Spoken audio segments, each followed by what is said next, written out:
গত 6 মাসে ভোডাফোন আইডিয়ার শেয়ার 8 টাকা থেকে বেড়ে 16 টাকা হয়েছে। অর্থাৎ গত 6 মাসে ভোডাফোন আইডিয়ার শেয়ার 100% রিটার্ন দিয়েছে। এটা মেইনলি ইকুইটি ইনফিউশনের মাধ্যমে ক্যাপিটাল রেইজের একটা গল্পের জন্য হয়েছে। এখন কোম্পানির এই শেয়ার প্রাইস আদৌ সাস্টেইনেবল কিনা বা আগামী দিনে এখান থেকে দাম আরও বাড়তে পারে কিনা সেটা বোঝার জন্য আমরা কোম্পানির কিছু ফান্ডামেন্টাল ব্যাপারগুলো দেখব আমরা, এবং সেই সঙ্গে ভারতী এয়ারটেলের সঙ্গে একটা কম্পারেটিভ অ্যানালিসিস করব।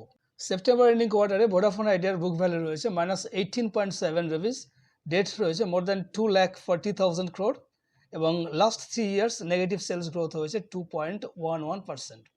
সেখানে ভারতী এয়ারটেলের বুক ভ্যালু রয়েছে 138 রুপিস, ডেট রয়েছে 2,17,359 crore, এবং লাস্ট 3 ইয়ার্স সেলস গ্রোথ হয়েছে 18%।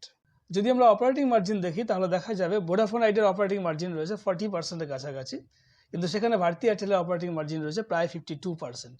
একই সঙ্গে যদি আমরা অ্যাভারেজ রেভিনিউ পার ইউজার দেখি তাহলে দেখব ভোডাফোন আইডিয়ার ক্ষেত্রে রয়েছে 142 রুপিস, এবং সেটা ভারতী এয়ারটেলের ক্ষেত্রে রয়েছে অ্যাভারেজ রেভিনিউ পার ইউজার প্রায় 203 রুপিস। এবার কোম্পানিগুলোর ফাইন্যান্সিয়াল প্রোফাইলটা একটু দেখে নেওয়া যাক। ভোডাফোন আইডিয়ার ক্ষেত্রে ইয়ার অন ইয়ার রেভিনিউ সামান্য বাড়লেও কোম্পানি কিন্তু গত 6-7 বছর ধরে কন্টিনিউয়াস লস করে এসছে। এই লসের পেছনে মেইন কারণ হলো কোম্পানির হিউজ ডেট এবং ডিপ্রিসিয়েশন। এছাড়া কোম্পানির অপারেটিং মার্জিনও কম্পারেটিভলি অনেক কম। আমরা যদি এয়ারটেলের ক্ষেত্রে দেখি তাহলে দেখা যাবে হিউজ ডেট থাকা সত্ত্বেও কোম্পানি কিন্তু প্রতি বছর প্রফিট করেছে এবং অপারেটিং মার্জিনও যথেষ্ট ভালো। লাস্ট কোয়ার্টার অর্থাৎ সেপ্টেম্বর এন্ডিং কোয়ার্টারে ভারতী এয়ারটেলের ক্যাফেক্স হয়েছে মোর দ্যান 9,000 crore, যার বেশিরভাগটাই হয়েছে কিন্তু 5G রোল আউটের জন্য।